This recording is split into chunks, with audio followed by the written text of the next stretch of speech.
Right, and for more on these developments, we are now joined by political analyst Professor Kedibone Phago to tell us more about what took place and what has transpired today. Professor, thank you so much for your time this evening here in SABC News. Firstly, let's start off here.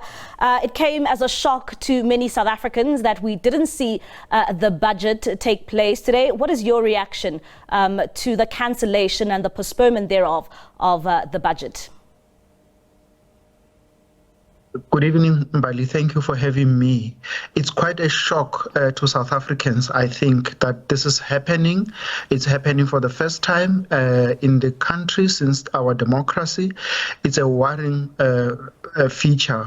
And I think it is because, in part, the Minister of Finance, the government, needs to come to terms with the reality that this is a government of national unity, and the changes in tax processes and methods must be communicated properly. But because this is such a serious matter, they also, I think, need to communicate very, very well with the country to prepare us for this, because this is, a momentous moment. This is quite serious, and we cannot just be sitting and waiting for these kind of surprises as citizens as well. And would you say that it seems as if the GNU is working for South Africans? Because had the ANC perhaps had a 50% plus majority in Parliament, we would have been talking about a different story right now.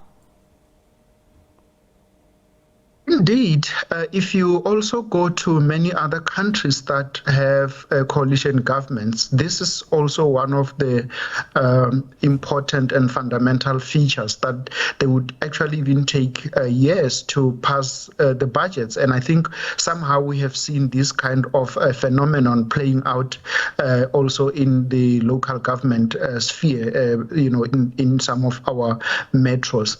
But it does not absolve the responsibilities of government to properly communicate with its partners, but also with citizens.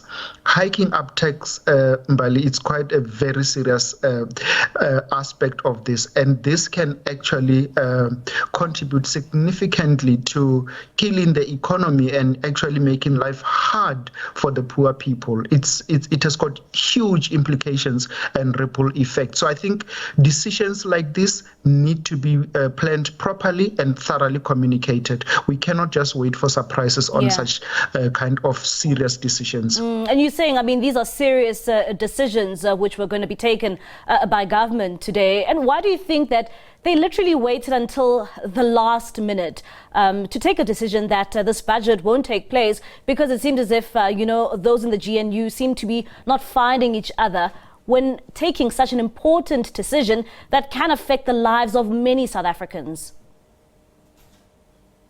I listened to the media briefing that the minister did just after the session that announced the postponement of this budget speech. And if I understood him very well, he actually said that they communicated with their coalition partners in the cabinet, but that they did not clearly, specifically indicate the percentages of the VAT increase.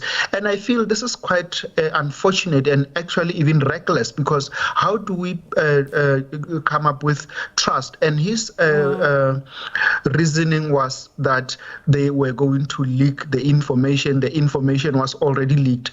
I believe this is a very important matter that the government needs to first take the coalition partners into their confidence, but even more so the citizens. So, which means that information like this needs to be very well consulted. We have a full year time to make consultations and prepare South Africa that we are much likely to hike taxes. But I'm sure part of the problem is that there are too many leakages in the system. And so this calls on the question of trust on our government. So they need to get their house in order if they are going to win our trust as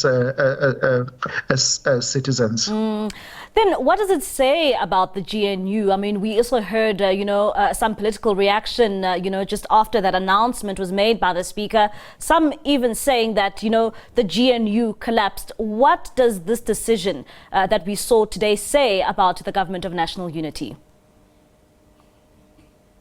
Look, I don't think that it really threatens the existence of the Government of National Unity.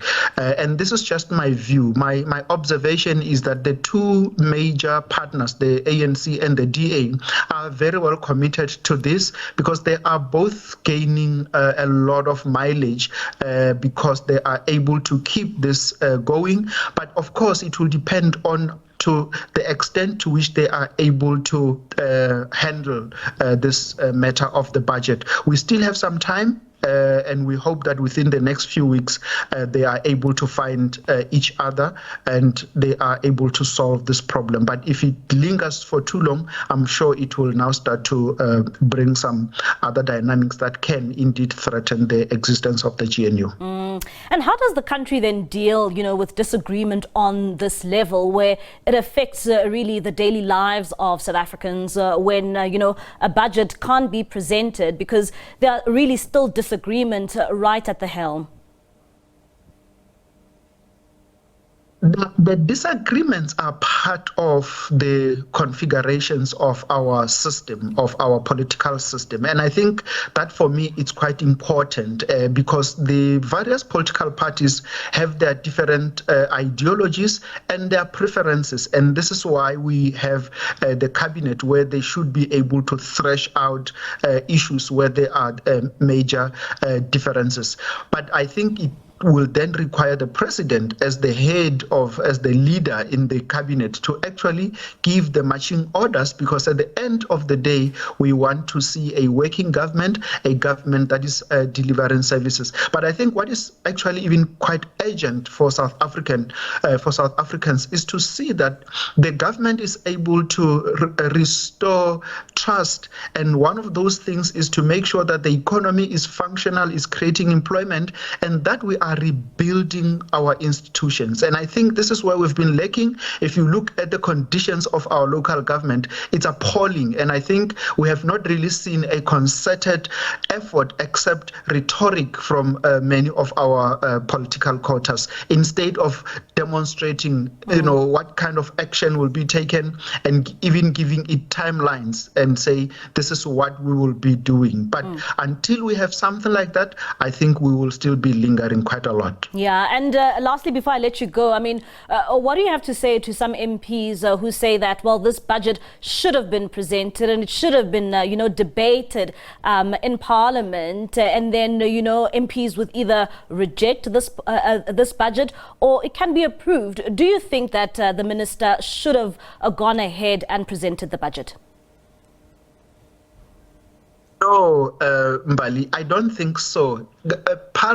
So the fundamentals of the budget is that it is a statement of the cabinet. So in other words, this is what the government is presenting. So if the government is not united enough to come and say this is where we stand, then actually it's just going to be a farce, and it can actually divide the government. So I think this was the better problem that we are dealing with than to have the minister presenting the budget, and now you have the part of the coalition partners say we do not stand by this budget. I think this is the better problem that we are dealing with at this point in time. All right, Professor, thank you so much for your time.